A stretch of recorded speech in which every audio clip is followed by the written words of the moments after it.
যে তোমাদের টপিকটা শুরু করতে যাচ্ছি সেটা হচ্ছে ফিজিক্যাল কোয়ান্টিটিজ অ্যান্ড মেজারমেন্টস। ওকে, বলছে the lightness or a heaviness of an object is directly related to its density. তার মানে ডেন্সিটির ওপরে কি রিলেট করছে, একটা অবজেক্ট কতটা হেভি হবে না কি হবে, লাইট হবে, হেভি হবে না লাইট হবে, এটা ডেন্সিটির ওপর ডিপেন্ড করছে। So when we say that iron is heavier than wood for a given volume, then it simply means that the density of iron is greater than that of wood. তাহলে যদি বলে আয়রনটা heavier then would, এটা কি মিন করছে যে আয়রনের ডেন্সিটিটা greater than density of iron greater than density of wood. এই যে এটা কি সাইন বলো তো, রো সাইন। রো মানে ডেন্সিটি, রো মানে ডেন্সিটি, রো একটা ডেন্সিটি সাইন। তাহলে আয়রনের ডেন্সিটিটা greater than density of wood, এবার আমি বলতে পারি। তাহলে ম্যাথামেটিক্যালি ডেন্সিটি সমান আমি কি লিখতে পারি, density equals to mass per unit volume, mass by volume, mass per unit volume, যেটা লিখতে পারি density mass per unit volume.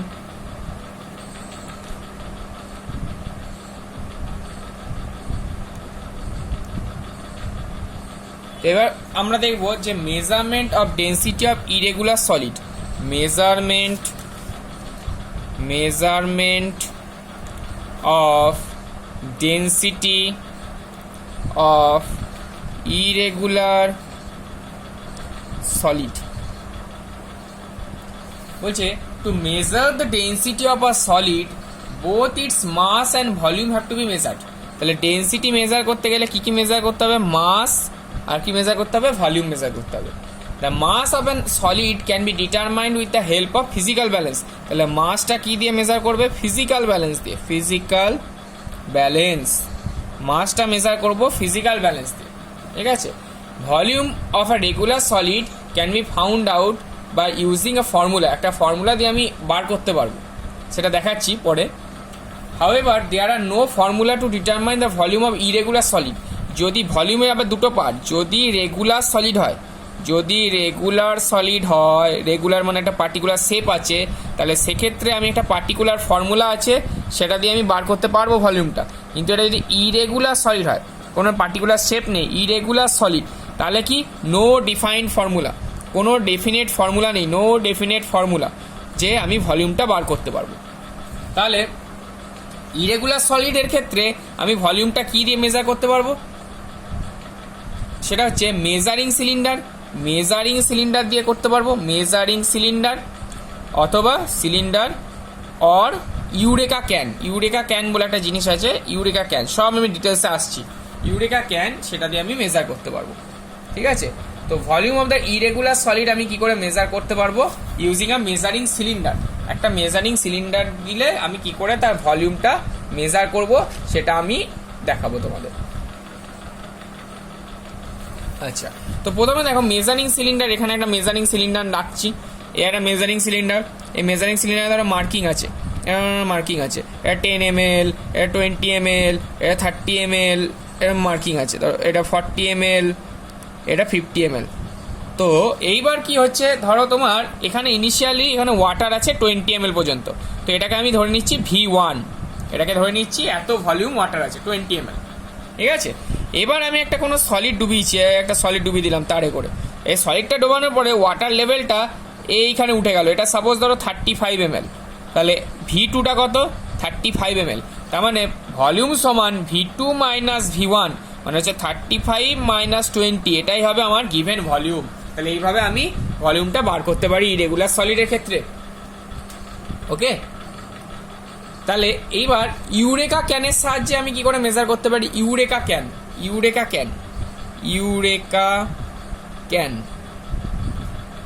তো ইউরেকা ক্যানের সাহায্যে আমি কিভাবে মেজার করতে পারি ইরেগুলার সলিডের ভলিউম। তো বলছে যে মেটেরিয়ালসগুলো আমাদের লাগবে এটা মেজার করার জন্য, সেটা হচ্ছে একটা পিস অফ স্টোন লাগবে, একটা মেজারিং সিলিন্ডার লাগবে, একটা ইউরেকা ক্যান লাগবে, ঠিক আছে, এগুলো লাগবে, আর পিস অফ স্ট্রিং, একটা স্ট্রিং লাগবে। তো বলছে প্রথমে একটা ইউরেকা ক্যান নেবো, এরকম একটা ইউরেকা ক্যান নেবো, এই ইউরেকা ক্যান দিয়ে জল দিয়ে ভর্তি করে দেবো, এটাকে জল দিয়ে ভর্তি করে দেবো, ঠিক আছে। Let the water drain out from the spout এরকম একটা খোলা মুখ থাকবে, ইউরেকা ক্যানের এখানে একটা খোলা মুখ থাকবে, এখান দিয়ে ওয়াটারটা পড়বে এরকম করে, এখান দিয়ে ওয়াটারটা এরকম করে পড়বে, drain out from the spout. This ensures the water in the can is fill to the point of overflowing. তাহলে এটা এনসিওর করবে যে একদম point of overflowing of the ওয়াটারটা কি করা রয়েছে, ফিল করা রয়েছে। Place the measuring cylinder under the spout of the can. একটা মেজারিং সিলিন্ডার এখানে রেখে দেবো, এইখানে একটা মেজারিং সিলিন্ডার লিখে দিলাম, একটা মেজারিং সিলিন্ডার রেখে দিলাম। এবার কি বলছে, tie the string around the stone and gently immerse it into the such that the doesn't touch the walls. এখানে একটা ইউরেকা ক্যানের মধ্যে একটা স্টোন ডোবালাম। এবার বেশ, the stone displaces water out of the can. এবার এখান থেকে ক্যান থেকে খানিকটা ওয়াটার এম করে উপচে ফেলে দিল। Collect the overflowing water into the measuring cylinder. সেই ওভারফ্লোয়িং ওয়াটারটা আমি কোথায় কালেক্ট করবো, মেজারিং সিলিন্ডারে কালেক্ট করবো। Record the volume of water collected in the measuring cylinder. তা আমি কি করলাম, ভলিউম অফ দ্য ওয়াটারটা মেজারিং সিলিন্ডারে কি করলাম, কালেক্ট করলাম, মেজারিং সিলিন্ডারে আমি কালেক্ট করে নিলাম। ওকে, তাহলে এইবার volume of the stone is the volume of the water collected in the measuring cylinder. তাহলে আমি স্টোনটা পেয়ে গেলাম, ভলিউমটা, যতটা জল উপচে পড়েছে সেটাই হচ্ছে তার স্টোনের মেজারমেন্টটা, volume of the stone, volume of the stone, এটাই আমরা পেলাম। ওকে, এবার কি বলছে, eureka can is basically a container with a spout position below the top of the container. এখানে এই একটা ইউরেকা ক্যান এরকম দেখতে হয়, এখানে উপরে একটা স্পাউট আছে, খোলা মুখ, সেখান থেকে জলটা যাতে পড়তে পারে। It is named after the legend of Archimedes when he apparently stepped into a public bath and realized that the volume of the water that has spilled out over was equal to the volume of the part of him that was in water. বলছে আর্কিমেডিস একদিন কি করলো, আর্কিমেডিস একটা water বাথে, পুরো water বাথটা জলে feel up করা আছে, ওর মধ্যে ঝাঁপি পড়েছে। ঠিক আছে, ঝাঁপি পড়েছে বলতে গিয়ে শুয়ে পড়েছে। এবার শুয়ে পড়েতে কি হয়েছে, ও বললো যে ও যতটা শোয়ার পরে যতটা জল তো পুরোপুরি ভর্তি ছিল, এবার শোয়ার পরে খানিকটা জল উপচে পড়েছে, খানিকটা জল বাইরে পড়ে গেল। সেই যতটা জল বাইরে পড়লো সেটাই হচ্ছে কি তার ভলিউমের সঙ্গে সমান হবে, তার ভলিউমের সঙ্গে সমান, মানে যার যে বডির পার্টটা ইমার্স রয়েছে ওয়াটারে, যে ভলিউম অফ দ্য পার্টটা ইমার্স রয়েছে সেই ভলিউমের সঙ্গে ভলিউম অফ দ্য ডিসপ্লেস ওয়াটারটা সমান।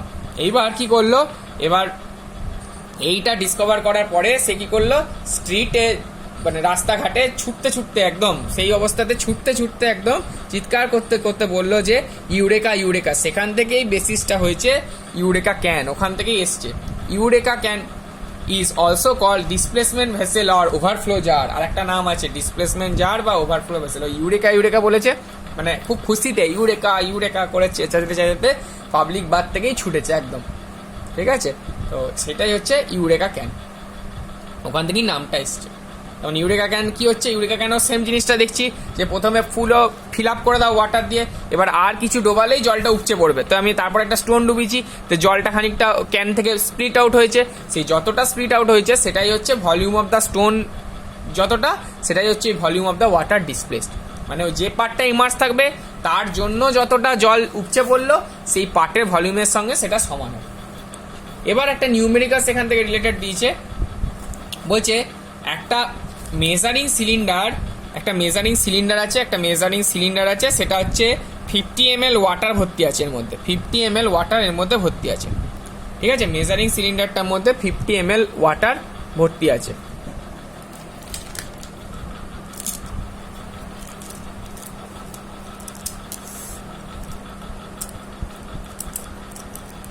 একটু ওয়েট করো, পেনের কালিটা শেষ হয়ে গেছে তো আমি একটু পজ করতে বাধ্য। আচ্ছা, তাহলে মাস হচ্ছে 50 ml দেওয়া আছে। এবার বলছে আর solid with mass 16 kg is lower into the cylinder. তাহলে এখানে সিলিন্ডার, এখানে একটা 50 ml অব্দি মার্ক করা আছে, এখানে এই অব্দি ওয়াটার আছে, এখানে একটা সলিডের কি বলেছে মাস হচ্ছে 16 kg, সলিডের মাস হচ্ছে 16 kg, এটা জলে ডোবানো হলো। The water level rise to 58 ml। তাহলে ওয়াটার লেভেল এখন কত হয়েছে 58 ml। তাহলে ইনিশিয়াল ভলিউম কত ছিল 50 ml, ফাইনাল ভলিউম কত হয়েছে 58 ml। ঠিক আছে, তাহলে অরিজিনাল ভলিউম কত, ভি সমান V2 মাইনাস V1 মানে হচ্ছে 8 ml। 8 ml হচ্ছে অরিজিনাল ভলিউম। ওকে, 8 ml হচ্ছে অরিজিনাল ভলিউম। এইবার মাস আমরা জানি কি ক্যালকুলেট করতে বলেছে, ডেন্সিটি অফ দ্য সলিড। তাহলে density equals to mass by volume. তাহলে মাস হচ্ছে কত 8 ml, সরি মাস 16 গ্রাম, মাস তো 16 গ্রাম দেওয়া আছে না কেজি দেওয়া আছে, 16 কেজি দেওয়া আছে। আচ্ছা 16 কেজি যদি দেওয়া থাকে তাহলে 16 কেজি দেওয়া থাকলে কেজিটা গ্রামে করে নেবে, 16 ইন্টু 1000 করে নিলাম, ডিভাইডেড বাই ভলিউম কত, ভলিউম হচ্ছে 8 ml, তাহলে হচ্ছে 2000 গ্রাম পার ml হয়ে যাবে, এটা হয়ে যাবে। ঠিক আছে, এইভাবে আমরা করব। তা এই জিনিসটা আমাদের জানতে হবে। ওকে, তো এইভাবে আমরা ক্যালকুলেশনসগুলো করব। তো এটা প্রথম নিউমেরিক্যালস দেখলাম। এবার সেকেন্ড নিউমেরিক্যালে যাও, বলছে এক child finds the mass of an iron nail to be 7 gram. তাহলে সে কি দেখেছে, একটা বাচ্চা mass of the iron nail দেখেছে 7 gram, mass of the iron নেলটা কত দেখেছে 7 gram. He then takes 10 such identical nails and gently places them into the eureka can. এরকম 10টা নেল নিয়ে ইউরেকা ক্যানের মধ্যে ডুবিয়ে দিয়েছে। The water overflows and is collected in a measuring cylinder. এবার ওয়াটারটা ওভারফ্লো করবে, জেনারেলি পুরোপুরি ফিল আপ করা ছিল, এবার এক্সট্রা কিছু ডোবালেই সেটা ওভারফ্লো করবে।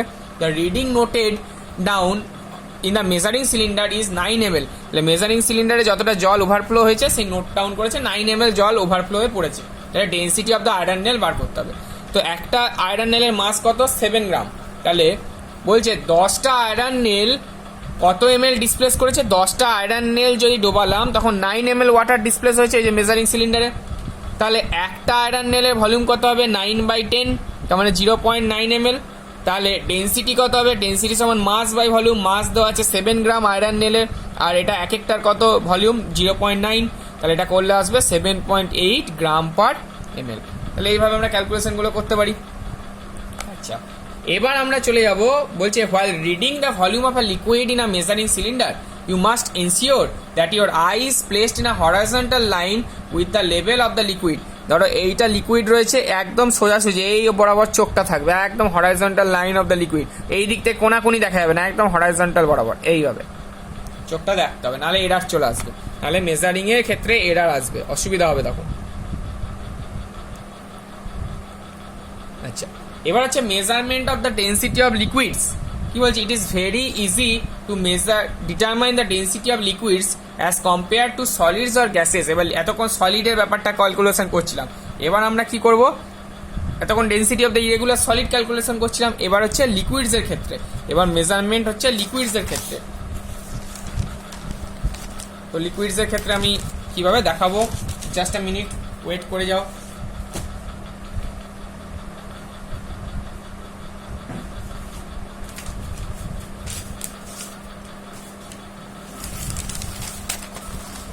দেখো লিকুইডস এর ক্ষেত্রে কিভাবে আমি দেখাচ্ছি সেটা দেখো।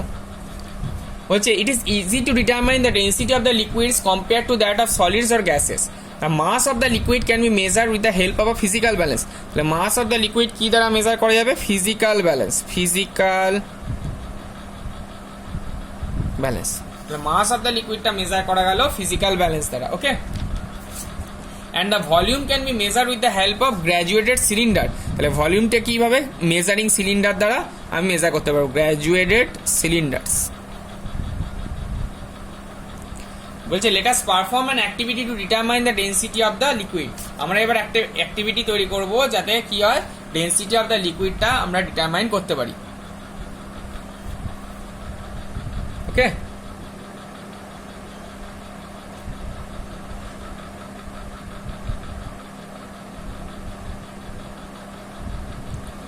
এবার চলে আসো, to determine the density of a liquid, to determine the density of a liquid. ডেন্সিটিটা কিভাবে ডিটারমাইন করতে পারবো, বলছে আমাদের কি কি দরকার, একটা মেজারিং সিলিন্ডার দরকার, একটা ফিজিক্যাল ব্যালেন্স দরকার। ঠিক আছে, তো প্রসিডিওর হচ্ছে find the mass of the empty cylinder with the help of a physical balance. এরকম একটা ফাঁকা সিলিন্ডার নিলাম, এটাকে ফিজিক্যাল ব্যালেন্স দিয়ে এর একটা মাস আমি মেজার করলাম, সেই মাসটা কত ধরলাম m1। এইবার এই সিলিন্ডারে লিকুইড ঢাললাম, প্রথমে ফাঁকা সিলিন্ডারের মাস হচ্ছে m1, লিকুইড ঢালার পরে এর মাস কত দাঁড়ালো m2। ঠিক আছে, তাহলে লিকুইডের মাস কত হলো, তার মানে গোটাটা এই অবস্থা থেকে ফাঁকাটা বাদ দিয়ে দিলে লিকুইডের মাস বেরিয়ে যাবে। তাহলে লিকুইডের মাস কত হলো, লিকুইডের m2 মাইনাস m1 হয়ে গেল। ভলিউম অফ দ্য লিকুইড আমি ধরেছি v, তাহলে ডেন্সিটি কত আসবে, ডেন্সিটি অফ লিকুইড হচ্ছে মাস বাই ভলিউম। তাহলে এইভাবে আমি কি করতে পারি, ডেন্সিটি ক্যালকুলেট করতে পারি। ঠিক আছে, তো দেখো বলছে লিকুইডের যে ভলিউমটা যখন বার করছো, ঠিক আছে, তখন দেখবে এইভাবে লিকুইডে ধরো মেজারিং সিলিন্ডার, এই মেজারিং সিলিন্ডার লিকুইডটা ধরো ফিল আপ আছে, তো শেপটা খানিকটা এরকম থাকে। অনেক সময় এইভাবে থাকে, লিকুইডটা স্ট্রেট থাকে না, এইভাবে থাকে, অনেকটা সময় এইভাবে থাকে। একটা হচ্ছে কনকেভ ডাউনওয়ার্ডস, একটা হচ্ছে কনকেভ আপওয়ার্ডস, তো এইভাবে থাকে। তো বলছে এই যে জিনিসটা, এই যে লিকুইডটা এইভাবে ফিল আপ থাকে, surface of the liquid is curved, then the reading depends upon the curvature of the liquid. তাহলে রিডিংটা কার উপর ডিপেন্ড করে? এই কার্ভেচার, এই শেপটা এইভাবে থাকবে না এইভাবে থাকবে, ঠিক আছে। এই যে কার্ভেচার, এই জিনিসটাকে বলছে মেনিসকাস, এই জিনিসটাকে বলছে যে কার্ভেচারটা এইভাবে, শেপটা এইভাবে থাকে, স্ট্রেট থাকে না, এইভাবে থাকে, তো এই জিনিসটাকে বলছে meniscus. If the curve goes up then the read the top of the meniscus. যদি কার্ভটা আপ দিকে থাকে, মানে এরকম আপ, এই যদি হয়, তাহলে আমি এই টপ অফ দ্য মেনিসকাসটা রিডিংটা ধরবো। আমি তো নিচেটা ধরবো না ওপরটা ধরবো সেটা বুঝতে হবে। আমাকে যদি কার্ভটা এরকম থাকে, তাহলে আপওয়ার্ডস থাকে, তাহলে আমাকে টপটা ধরতে হবে। যদি এরকম ডাউনওয়ার্ড থাকে, তাহলে আমাকে কি ধরতে হবে? তাহলে বটমটা ধরতে হবে। এরকম ডাউনওয়ার্ড থাকলে কি ধরতে হবে? তাহলে ডাউনওয়ার্ড থাকলে এর বটমের রিডিংটাকে ধরতে হবে। তো এই জিনিসটা আমাদের বুঝতে হবে যে কনকেভ, এই জিনিসটাকে বলছে কনকেভ। এই যে ডাউনওয়ার্ড থাকলে এটাকে বলছে কনকেভ, আর এটাকে আপওয়ার্ড থাকলে কি বলছে? Convex reading. এটাকে কনভেক্স মেনিসকাস বলে এই আপওয়ার্ড থাকলে, আর এই ডাউনওয়ার্ডটাকে কি বলে? Concave meniscus. এই কার্ভেচারটাকে মেনিসকাস বলছে, এই শেপটাকে বলছে। যদি কোহেসিভ ফোর্স ফার্স্ট চ্যাপ্টারে পড়েছিলাম, যদি কোহেসিভ ফোর্স যদি অ্যাডহেসিভ ফোর্সের সঙ্গে সমান হয়, যদি কোহেসিভ ফোর্স অ্যাডহেসিভ ফোর্সের সঙ্গে সমান হয়, তাহলে কি হবে? এই লেভেলটা স্ট্রেট থাকবে সেই কন্ডিশনে একমাত্র। যদি কোহেসিভ ফোর্সটা অ্যাডহেসিভ ফোর্সের সঙ্গে একদম সমান হয়, তাহলে একমাত্র সেই কন্ডিশনে এই লেভেলটা এরকম কার্ভ হবে না, স্ট্রেট হবে। বাকি সবসময় এরকম কার্ভ নেচারে দেখতে পাবে, আইদার কনকেভ অথবা কনভেক্স, ঠিক আছে। এই কার্ভেচারটাকে বলছে মেনিসকাস, এই কার্ভেচারটাকে বলছে মেনিসকাস।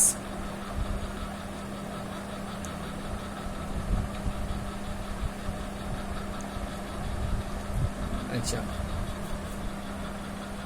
এবার ডেনসিটির আমি ইউনিট দেখি। তাহলে density equals to mass by volume আমরা জানলাম, ডেনসিটি সমান মাস বাই ভলিউম জানলাম। মাসের ইউনিট কি? কেজি, আর ভলিউমের হচ্ছে মিটার কিউব, এটা এসআইতে। তাহলে ডেনসিটি ইউনিট কি? Kg per metre cube. আর সিজিএস ইউনিট কি? Gram per centimetre cube. এটাকে আরেকভাবে লিখতে পারো kg m to the power -3, এটাকে আরেকভাবে লিখতে পারো গ্রাম সেন্টিমিটার টু দি পাওয়ার -3। এবার এটা এসআই আর এটা সিজিএস, তাহলে এদের মধ্যে রিলেশন বার করবো। তাহলে 1 কেজি পার মিটার কিউব, এটাকে গ্রাম পার সেন্টিমিটার কিউবে করবো কি করে? দেখো, 1 কেজি মানে 1000 গ্রাম, আর 1 মিটার কিউব তলায় আছে, তাহলে কত সেন্টিমিটার কিউব হবে? 1 মিটার মানে 100, 100 ইন্টু 100 ইন্টু 100, 3টে মিটার আছে, তাহলে 3টে সেন্টিমিটারে কনভার্ট হলো। তাহলে পড়ে থাকলো কি? 2 শূন্য, এই 2 শূন্য, এই একটা, এই একটা, তাহলে 1/1000 kg, sorry gram per centimetre cube. তার মানে 1 kg per metre cube equals to 1/1000 gram per centimetre cube. তাহলে 1 গ্রাম পার সেন্টিমিটার কিউব থেকে কেজি পার মিটার কিউবে করবো কি করে? উল্টোটা। তাহলে কত আসবে? Equals to 1000 kg, 1 gram per centimetre cube সমান 1000 কেজি পার মিটার কিউব। তাহলে 1 কেজি পার মিটার কিউবকে গ্রাম পার সেন্টিমিটার কিউবে কনভার্ট করতে গেলে এটা করতে হবে, আর 1 গ্রাম পার সেন্টিমিটার কিউবকে কেজি পার মিটার কিউব করে করতে গেলে এটা করতে হবে। এটা কিসের জন্য দরকার? অনেক সময় এক একটা ইউনিট সিজিএস এ থাকে, একটা ইউনিট এসআইতে থাকে, তো আমাকে জানতে হবে যে অঙ্কটা করার সময় আমাকে সব স্ট্যান্ডার্ডে কনভার্সন করে নিতে হবে, স্ট্যান্ডার্ড একটা ইউনিটে কনভার্সন করে নিতে হবে, ঠিক আছে। তো এই হচ্ছে তোমাদের চ্যাপ্টারটার ফার্স্টে একটা আমি ইন্ট্রোডাকশন, ফার্স্ট যে ক্লাসটা হলো। পরের দিন আমি চ্যাপ্টারটা নেক্সট পার্ট নিয়ে আসবো, যেটা হচ্ছে রিলেটিভ ডেন্সিটি। তো প্রথমে পার্টটা তোমরা করতে থাকো, নেক্সট দিন যে টপিকটা হবে সেটা হচ্ছে রিলেটিভ ডেন্সিটি। ওকে।